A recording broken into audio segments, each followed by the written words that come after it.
Well, it's probably one of those offshoots that go in and get turned. He said near the intersection, so. I've met you all, police committee, a number of times about the needs of our department. And I want to give our supervising officers an opportunity to speak to you as well about some of those needs. They've been with the department much longer than I have. They've seen the things that we need and where we are as a department. I just want to give them an opportunity now to address you about the matters pertaining to the police department. And I want to start with the Assistant Chief Proctor.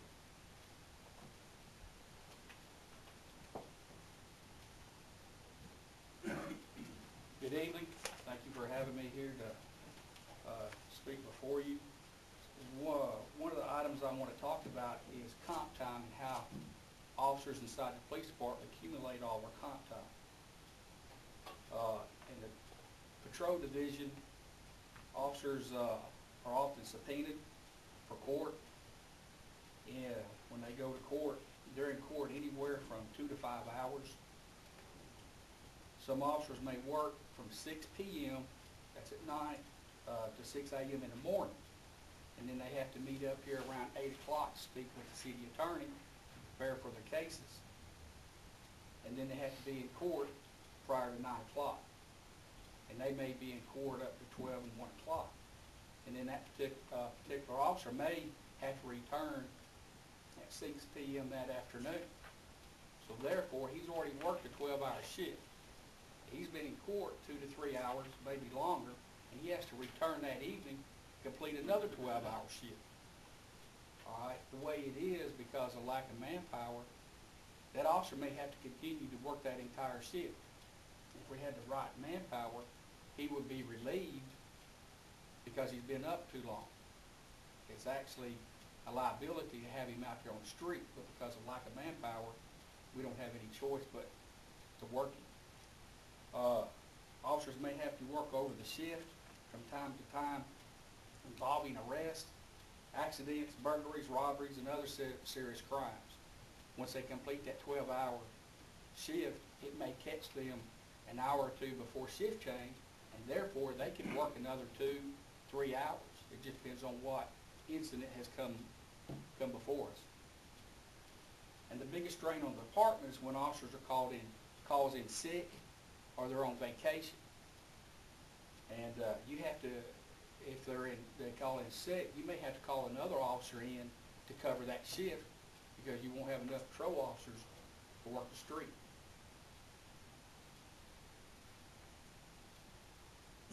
Other activities include the Blossom Festival, the Christmas Parade, and any other community event where comp time is accumulated. We try to keep this at a minimum, but also in our training, it is required that there's mandated so many hours that these officers have to have training. Also too, in the detective division,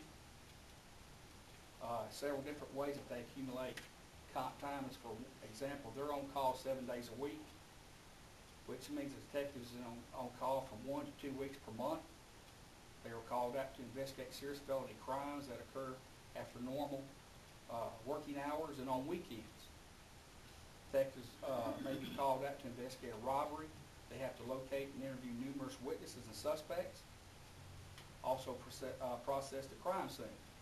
And this can take several hours to do. Another example, in major crime such as homicides where multiple detectives are called out to assist that investigation. In our previous homicide, detectives turned in like 500 hours of comp time. They don't always get to take it, but we try to make sure they can. Detectives are always not able to take the comp time because of ongoing cases in court. They may have to cancel their time and has time scheduled off due to developments in cases or appearance in court. Detectives are required to testify on trials and numerous other court proceedings. These can be for several days and require numerous hours of preparation with witnesses and prosecutors. This, in addition to the normal work schedule, This will require them to work numerous hours past their normal working hours during the week. One of the biggest strains on us with comp time is the lack of manpower, because we're having to deal with 2 and 3 officers at a time working the street. Also, too, this keeps us from working the city as proactive, and we're reacting to calls and taking the incident reports, but we're not able to get out there in the residential areas and try to stop the burglaries, try to stop the corner drug dealer and the gang members from wreaking havoc with our community. That's pretty much all I have to say at the moment. Thank you. Any questions, Mr. Proctor? Sorry. Thank you. Thank you, Dan. Chief?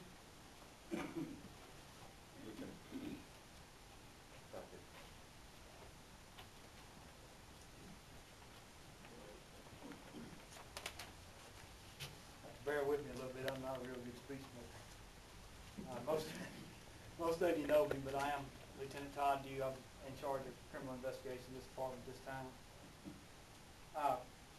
When I first started this department, we had mostly veteran officers, and I had some experience when I came to this department. One of the reasons our department kept officers was because they received a yearly pay raise. And it usually wasn't large, it was about 2% a year. However, if an officer was able to continue their employment over time, it would become a decent living. For the past couple of years, we've not gotten those raises, and officers are not seeing a future in this department. It takes years of service and time for an officer to gain the experience that he needs and the trust of the public as well. We must get our entry-level officers' pay up to attract capable employees. And then we need salaries that are competitive with other departments to keep those officers. We lose officers to other departments every year. Investigations has been my assignment with the police department for almost 15 years now. When I started, we had 2 veteran detectives at that time. Due to retirement of those 2, it's me with 18 years experience in investigations. Right now we have Detective Michael Caldwell, who's a sergeant with 3 years investigations. He works narcotics. And then we have Detective Josh Miller, who has less than 1 year investigation. It takes years of training and experience for us to develop a competent investigator. And with that in mind, and I've asked him if I could use his name, Detective Miller is at this time seeking other employment. He has to think about his family needs. He has a small child now. And he has not received a pay increase in several years. He has that child to consider. And he is a very competent officer and making a very fine detective. And we need to keep him. We want to keep on training other people if we're not able to do that. At this time, we also need a 4th investigator. Our caseload is such that it's hard to keep up with it. And when we have a major felony, and we have felony crimes reported every day, but when we have a major felony such as the homicide that occurred this past spring, or late 30-something, that takes all of us for a short time, including every patrol officer on duty during that time. Then as that investigation starts to develop, one of us has to stay on it all the time. During that time, we still have reports made every day from citizens. Plus we've got reports that are already made, and those build up, and that leads to one of the things that Chief Maxwell has already learned about, and that's citizen complaints. Somebody calls quite regular, complaining that their case isn't getting the attention that it needs. We don't have the manpower to stay up with it every day on every case, because when a major case comes in, such as that, it has to be worked then. You can't allow that person to stay on the street any longer than you have to. You got to try to find him and get him off the street. Right now, that leads to, and as Assistant Chief Proctor spoke, it leads to a lot of comp time. Right now, I'm carrying over 600 hours of comp time. That's a small amount compared to what I actually have that I don't report. Over the past 15 years, I don't know what it would actually add up to. Caldwell is carrying around 300 hours right now. Miller's carrying about 90 hours. We try to minimize it as much as we can. We try to take it when we can, but you can't always do that. We take it, something else happens, we got to come in, and we got to address those problems. If we had more manpower, you would see those numbers start to go down. We could start taking some of that time, burning it up, and to start with, we wouldn't be getting as much of it. We work an 8-hour shift, but I don't know how many times over the years I've had to come in at 3 or 4 o'clock in the morning, come in, work all through that day, and while I'm on call, be right back out that night. I'm on call, each detective's on call 1 week at a time for 24 hours a day. It is our responsibility to address every felony arrest, every felony crime that's reported during that time we're on call.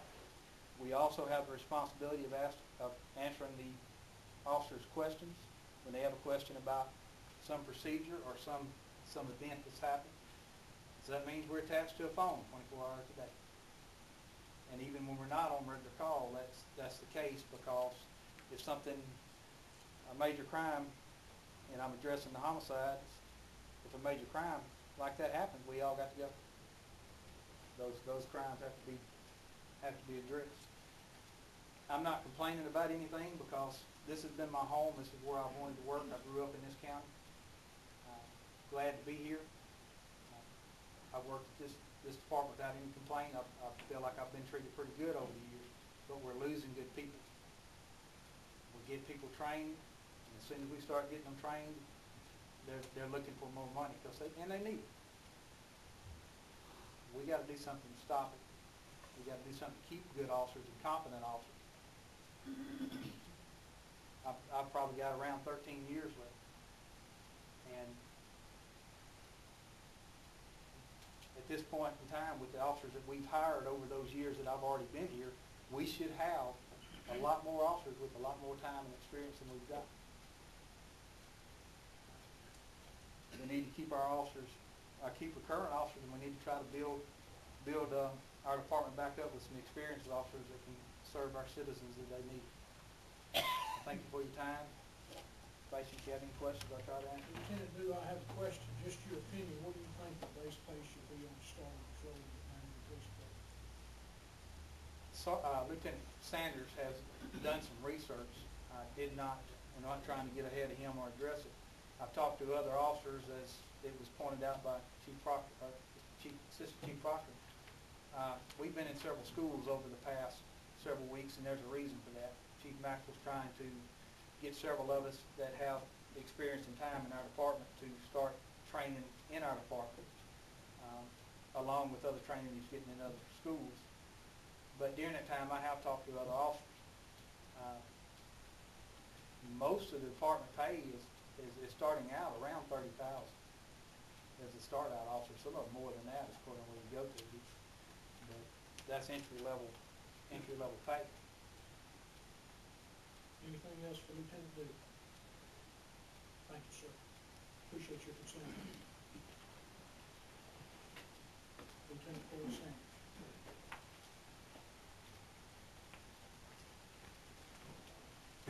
Hello, I'm Lieutenant Cory Sanders. I came to work in Magnolia April the 15th of 1998. I've been here for 14 years, a year less than Lieutenant Dew, and I want to kind of piggyback on what he was talking about when it comes back to retaining officers. Okay?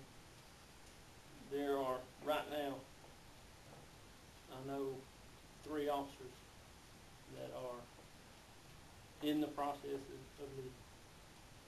One's in the process of going to work for the college, one for the another department of the state, and there's some officers looking at Texarkana. All right, had an officer call me on the phone the other day. Had the application in his hand, driving to Texarkana. He says, Lieutenant, if you'll guarantee me that in 10 years from now I can make in the mid-30s, he said, I will start again. All right. I've got another officer who told me, he's one of our newest hires. He told me the other day, he says, I love Magnolia. He said, I love working here. I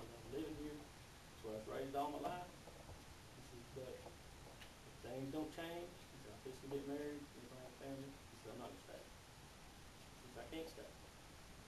So I got to talking with the chief about it. And he asked me to look around, and I compared Camden PD, El Dorado PD, and Hope PD to what we're doing. Okay? When you hire on at Magnolia PD, we give you your uniform pants, your uniform shirt, your name tag, your badge, and your vest. Okay? This new officer that said he was gonna leave if things didn't change had to borrow $1,200 from his parents to get the equipment that he had to do the job we were hiring him to do. All right. So we asked him to come to work, and then we asked him to go $1,200 in the hole before he ever got his first check.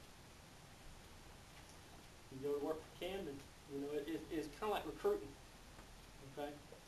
You take an officer, picture yourself as a 24-year-old that's fixing to get married, and he knows he wants to be a policeman, okay? Well, he looks, he says, well, I can come to Magnolia, and I start salary for a new hire, and this is according to the most recent, is a flat $25,000. And when I graduate, I'll go to $28,500. I'm given my vest, my shirt, my pants, my name tag, and my badge. Okay? He's required to purchase his own weapon, his own duty gear, his handcuffs, etc. But I can go to Camden, and my starting salary for new hires is $27,636. Right, when I get out, it'll go to $28,700. After I work there a year, I get a take-home call. I get all of my equipment provided to me, including a handgun and a shotgun.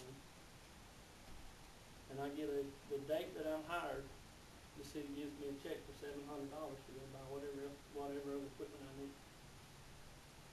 After that first year, the officer is given $700 uniform allowance every year, divided up over the 4 quarters, to buy equipment that gets worn out, to replace the equipment like his duty and his duty gear. They receive education pay and certificate pay. In law enforcement, through standards, you get a basic, a general, an intermediate, advanced, and a senior certificate. You know? At these departments, once you achieve that certificate, you get a bump in pay. Every certificate you get a bump in pay. I have my senior certificate. I don't get compensated for that. And it gives the officers that work here no incentive to get those certificates. Because to get those certificates, you have to amass either college hours or training hours. And it's on a point system. For every X amount of training hours, you get so many points. And once you achieve so many points versus years of service, you're eligible for a certificate. Okay? Again, they get compensated for college degrees, associate's degrees, bachelor's degrees, and master's degrees. Okay? At Camden and El Dorado both, if the officer is going to college, he's pursuing a criminal justice degree, the city pays his tuition. They reimburse them their tuition. Now, they're only responsible for the cost of the book. Okay? And both, just like it does Camden and El Dorado will give you the option for a take-home car if you stay there for 3 years. It's an incentive if you stay. They get longevity pay. At Hope, they get certificate pay, education pay, longevity pay. They get extra pay if they can speak Spanish. Okay? We don't offer these guys anything. If you work for El Dorado PD, you've had an associate's degree, you get a 5% bump in pay. A bachelor's will get you 7.5%, a master's will get you 10%. And their certificate pay ranges from $300 to $1,200 annually, depending on the level of certification you get. And I have talked to these guys and asked them, and they're all smart enough to know that you can't come in here next month and say, well, man, we're going to give you a big, huge raise in pay, and we're going to get you take-home cars, and we're going to furnish all your equipment, and we're going to do this and do that. They're all smart enough to know that you can't do it immediately. But an officer put it to me the other day. He said, you know, my name was Jones. He said, throw it all the bone. You know, show me something. Give me a reason. Give me some hope that you're going to start doing something. that's 24 and he's fixing to get married. And he says, you know, I didn't include Texarkana, but Texarkana starting to pay $39,000, and they'll give you everything. Their lieutenants over there making close to $70,000 a year. All right, and I know that's not gonna happen in Magnolia, and we're all smart enough to know that, but, you know, we're in last place. All right, Chief Maxwell has asked me to take charge of the training. All right, that falls squarely on my shoulder. I think in the current budget, I've got earmarked $7,000 for a year to send these guys to training. Now, people that come to teach classes, they don't like teaching them for free. It ranges anywhere from, I mean, the Criminal Justice Institute will teach free classes, and the LENA teaches free classes, but they have a limited list, and it doesn't take me long to send officers to those classes. And once they burn through those classes, I can find classes for them to go to, but they're $150 a person, $300 a person, and they're out of town, and I gotta pay for the hotel room, and I gotta pay for the food while they're gone. You know, I went through instructor development school with Lieutenant Dew. Last week, we spent the whole week at firearms instructor school to start doing as much in-house training as we can. But the fact is,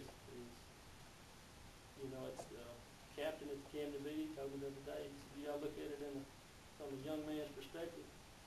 He said, you got a young 22-year-old guy who says, if I go to work at Magnolia, I can buy a Ford Ranger pickup. And if I go to work for El Dorado, I can buy a Crew Cab 271. I mean, they're not looking at retirement, you know. Young guys not, especially if he's single, you know. He can come here and drive a car, he can go there and drive a big jacket, four-wheel drive. And you're not gonna get guys to stay. And you can't fault them. That's my frustration is every time one of them comes to me and says, Lieutenant, man, I got to go. I got to go. And you can't do nothing but wish him luck. I mean, because I don't have a whole lot to sell to him to talk him into stay. And I really, really hope that changes. I love working for Magnolia. Magnolia has been good to me. Most of you don't know, my wife was sick with cancer in 2008. Magnolia stood behind me. All the time I needed off, the former Chief Glenn Proctor stood behind me. Chief Maxwell has been behind me. I had back surgery this past year, had to take like 4 months off. Started falling sick, I'm Chief Maxwell. Do what you gotta do, come back. I owe Magnolia for what I've got. And when I came to Magnolia in 1998, it was the place to come to. I took a $4,000 pay raise to come here in 98. The problem is, other departments have changed since then, and they're not here stable. You know, and it's just, it blows my mind. And just like Todd Dew talked to a bunch of officers last week, it blew their mind that we are a police department that doesn't provide the equipment needed to do the job. You know, think of it, if nothing else, think of it as an officer safety issue, simply on the handgun. All right, the officers that work here have to purchase their own duty weapon. One of these days, it's going to happen, and we're going to have a shootout here in town. All right, and one of my officers is going to be hunkered down behind a tree, taking cover. Bullets are going to be flying by him. And I'm going to have to hold a 5-minute conversation when he runs out of bullets to see if we shoot the same gun. When I could just reach in my pouch, get him some bullets, get him a magazine. Something as simple as furnishing a weapon, furnishing gear will go a long way towards retaining these officers. And I'm going to leave it with you at that. Any questions for Lieutenant Sanders? So the equipment allowance that the other cities are giving, you say is around 700 when they're hired? Camden's is 700 and El Dorado's is 300 a year. And something that might not be a bad idea, Chief, is all the guys that speak tonight, put together what your we're saying tonight, let me get it packets and get it to the council, let's get copies of what's been said tonight, so they've got the information, they're getting a lot out of it right now. But Well, I understand that, and I try to go slow. you're great, I mean, this is something we need to talk about. I get, We'll get it up to on you, my soapbox. and we'll so, anything else for Lieutenant Sanders? I got a question. Yes, sir. You said, most of them, when they come in, they're like $1,200. That's buying a $500 or $600 handgun. You gotta buy high capacity magazines to go with it, okay? You're gonna have to buy your duty belt. You gotta get the right buckle. You gotta buy a holster. Holsters will run you anywhere from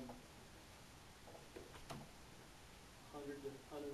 You gotta buy a pepper spray case, baton holder, baton go in the baton holder, handcuff case, the handcuffs that go in it, boots, socks, the Under Armour shirts that go under your vest. So you can't just throw in a cotton t-shirt under your head.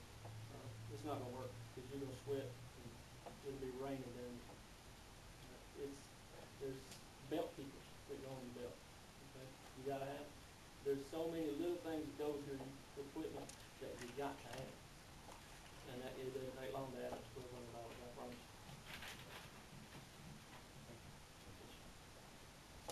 Anything else? Thank you, sir. Chief, who's next?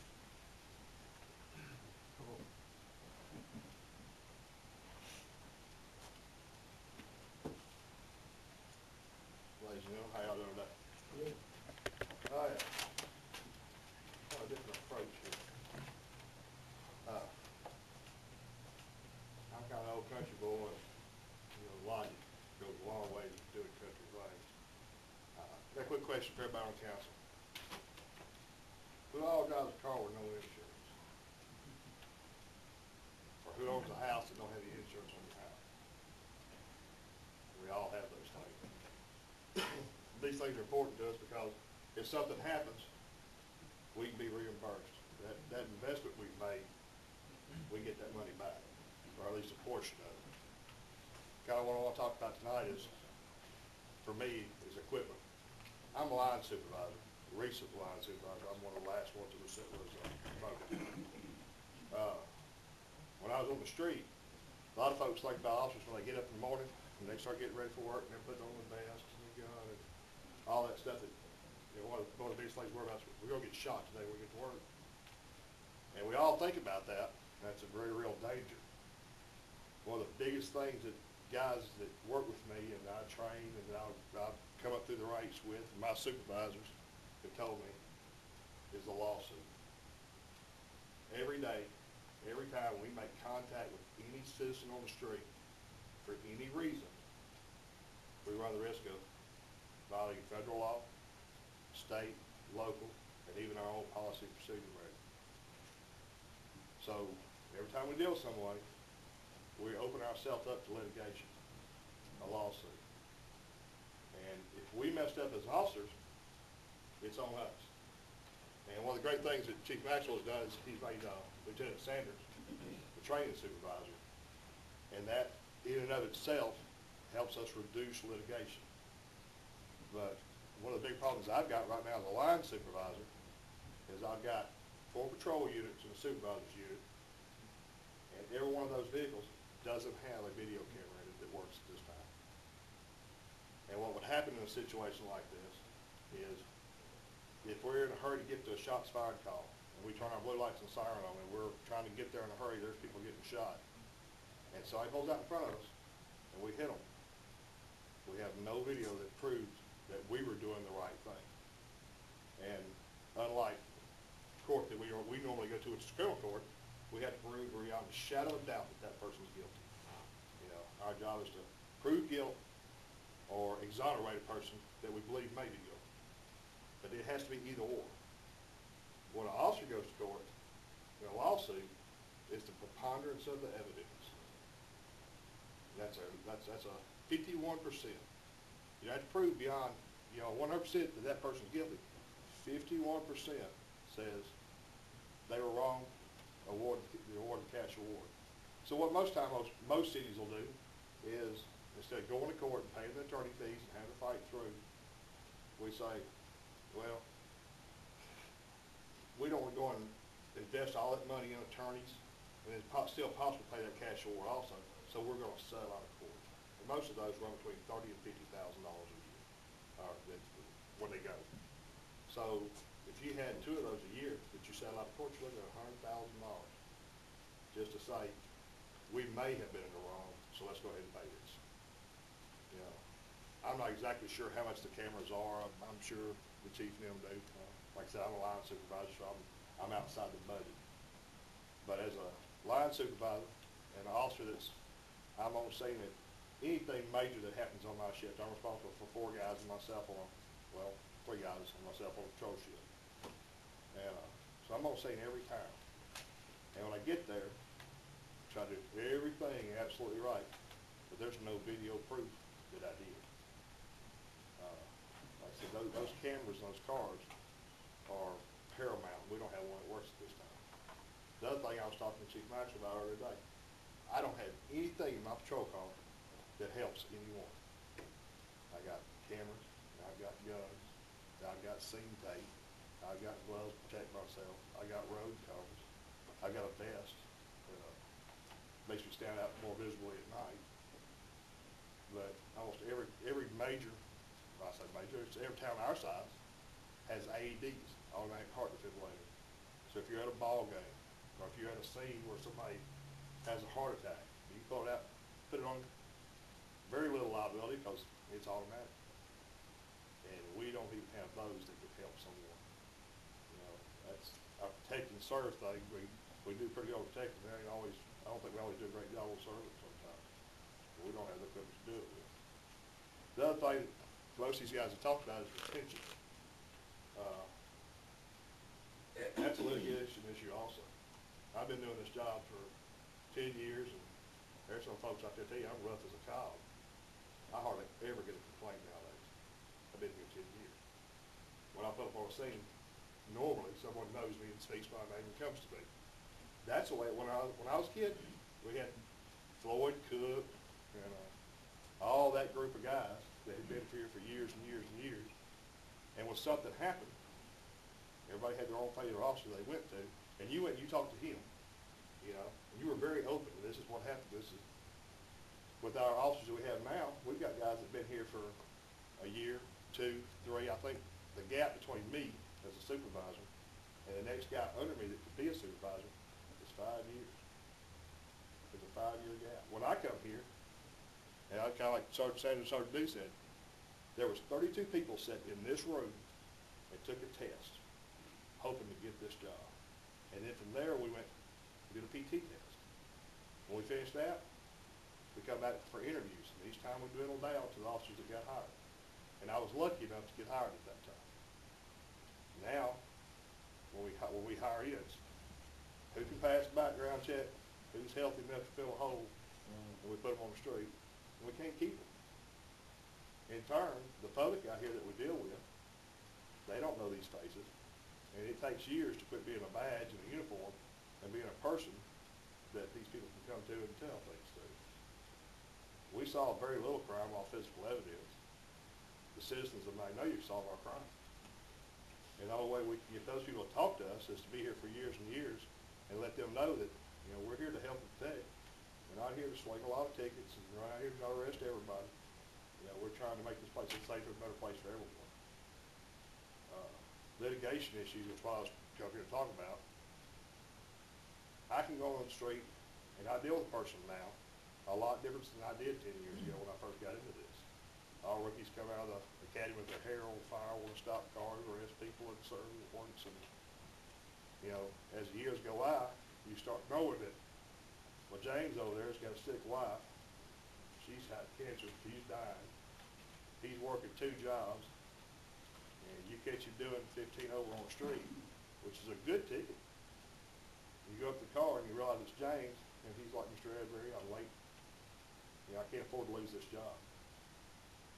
And that's when you start being a police officer, quit being a cop. You say, James, slow down for me. Your wife don't need to have me writing you a ticket or working a wreck on you. this only vehicle you got.